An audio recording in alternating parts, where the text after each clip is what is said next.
What's up, race fans? We're here in Preston, Connecticut, home to SPAFCO, Ken Berry's shop, home of his son Tyler Berry's SK Lights and a whole bunch of other chassis as well. We're gonna give a little bit of a tour of the shop, but first, Ken, how did SPAFCO get started? Oh, back in 1988, we decided to take my dad's hobby and turn it into try to make a living with it. Before we even get started on the cars, I just noticed this chassis up here. Now what is this? Looks like an older vehicle. I believe it's a 36 Ford pickup. Oh my gosh. Basically, we started with the body for a customer and we've built a complete tube chassis under it, and just been one of them projects. Truck arm, rear suspension with watch linkage. It's got a road racing front clip on it. Gee, that's sick. Old Busch Grand National Ford motor up in the front of it, so about 750 horsepower probably. Now we got 4 cars here lined up, and we have more in the back corner, but let's just start with these 4 here in the line. This is one of your SK Lights with Tyler. Yeah, this is Tyler's Thompson car. This is what we were going to run at Thompson, and actually never even ran it this year. But and then we got the red body here. Yeah, this is a brand new 2021 car for Earl Paulus down in Pennsylvania. Open modified? Yeah, open mod, and he runs a lot at Mahoning and Evergreen and places like that. Yeah, this is another brand new one here that's I believe Mark Bacai is supposed to drive it as an SK at Stafford this year, so we're really looking forward to that. Get somebody other than just Mikey Flynn out there, and the SKs get a little more feedback. And yeah, that's what's left of Tyler's SK Light. We're just double checking our measurements and running it through the computer to make sure it's exactly where we thought it was when we got to the end of the year, because it was pretty fast the last couple of races out. So this basically during the summer is our setup station. Basically all the tools we use to set up, the lasers and everything. And is that a secret? Nah, it's just notes.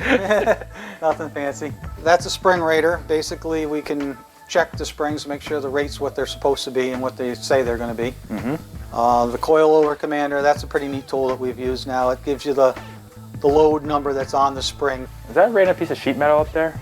That's the nose piece from Tyler's car when he wrecked this year. That's the bolt from the Armco wall. Oh, when he hit the guardrail and broke the guardrail. Yeah. So you're just keeping it up there for memory's sake? Yeah, it just thought it was pretty neat that the bolt was embedded in the sheet metal. Well, marker route, now you know where that is. Yeah. So more setup equipment. That's the scale pads for the setup station and our scale blocks that we use. This is pretty much where we rebuild all our rear ends and racks and transmissions and stuff.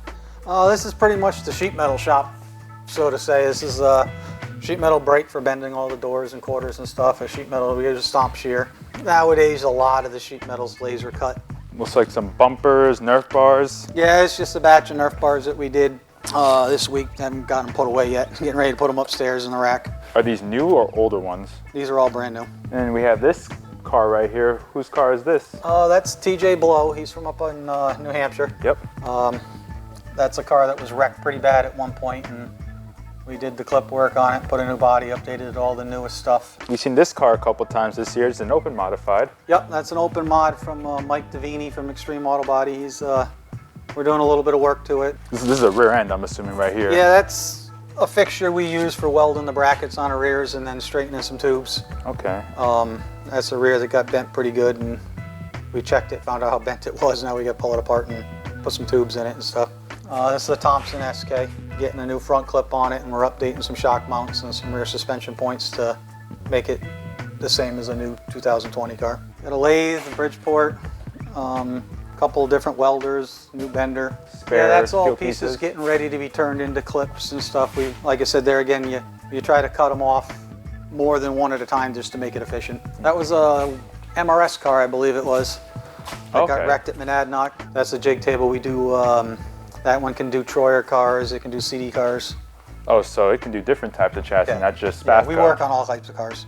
Used to be a paint booth back in the day when my father owned the auto body shop and the automotive shop. A paint booth? We've kind of turned it into an exhaust fan. We got a 4-foot by 4-foot computerized plasma table in the back. This is our newest toy.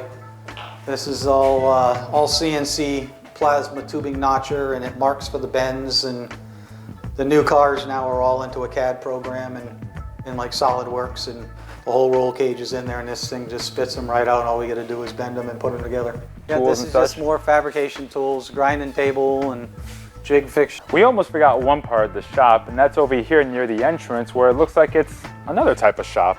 Yeah, this is the speed shop. This is where we store all the parts that are for sale for customers. We got a lot of customers come in from all different forms of racing for parts. Bolts on a modified, it's in here. And late models, street stocks, Legends cars, they come for Heim joints, strut rods, all kinds of stuff like that. Now we're going to head to another shop that has a lot to do with your father. Why don't you explain where we're headed to next? This is his own personal shop that he's had for years with his own race cars. Pretty much retired now, so he piddles around out in the shop, does a little bit of used car work and his race cars.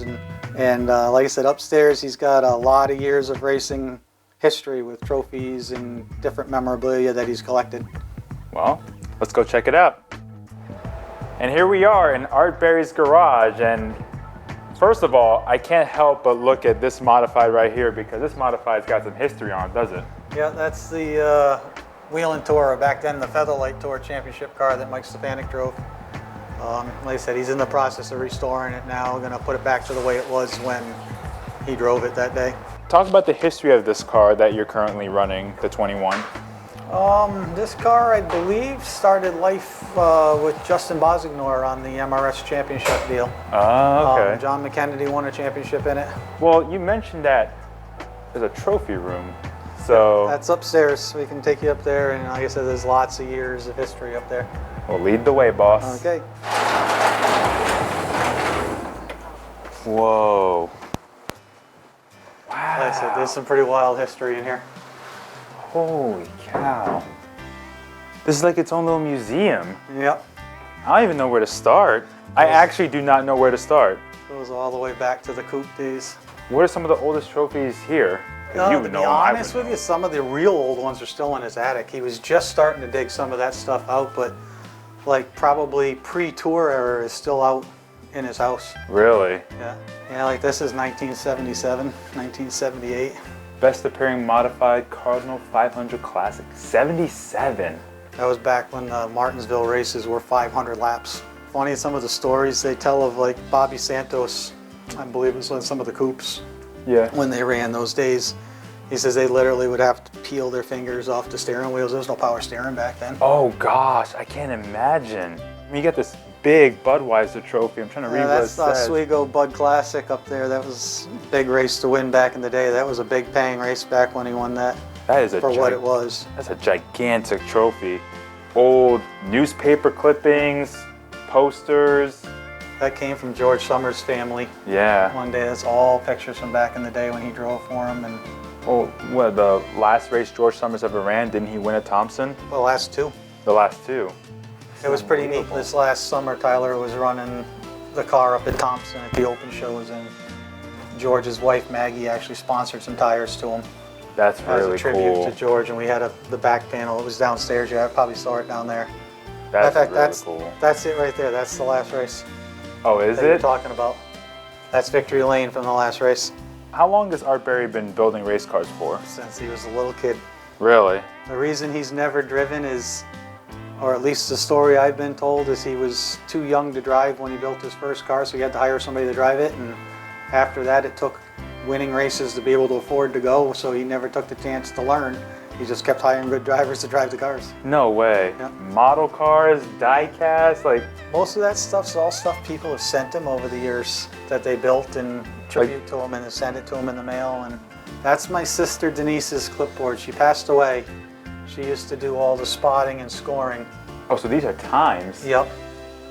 That was 2005. That was the last race she ever scored before she passed unexpectedly. Uh-huh.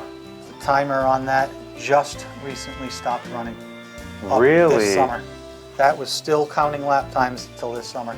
It's still blinking. The batteries are still good in them. Do you even know where this helmet's from? That's from a local man who drove for my father years and years and years ago. Matter of fact. Wow, this is a huge model car. Yep. You even remember who gave this to y'all? I built that for him. Oh, you built that? Younger. You had experience building these things? Like that? I just playing around one day, and I think I gave it to him for Christmas or something one year. Is that the nickname Old Red? That was the car's name. Huh. He names all his cars most of the time. Really? What are some names that you can remember? Oh, God, I don't know.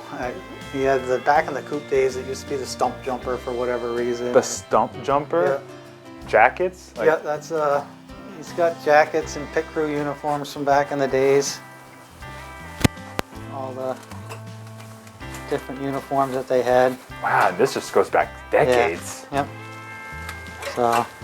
So he really preserves a lot of the yeah, he history. doesn't throw much away. Huh? He doesn't throw much away. No, that's cool. It's just a pencil drawing that people did from the old days of Plainville and all them places, and there's just a million different coupes in there. If you look close, you can find all kinds of guys in there. What's with the drinks, the bottles? Different champagnes, different wins and stuff. Oh. Literally keeps anything in regards to a win or a championship. I'm really glad that you let us up here. I mean, this is really cool. There's so much history in this one room for a historic family in racing. So, Ken, thank you so much for bringing us here. Anytime. And if anybody is offered by Ken to come here, please do so, because this is really cool. And we can't wait to see what's next for the Berry family, not just with Ken working on the cars, or even Art still working on his modified, but Tyler Berry himself leading the third generation of the Berry family, hoping to continue his success in the modifieds.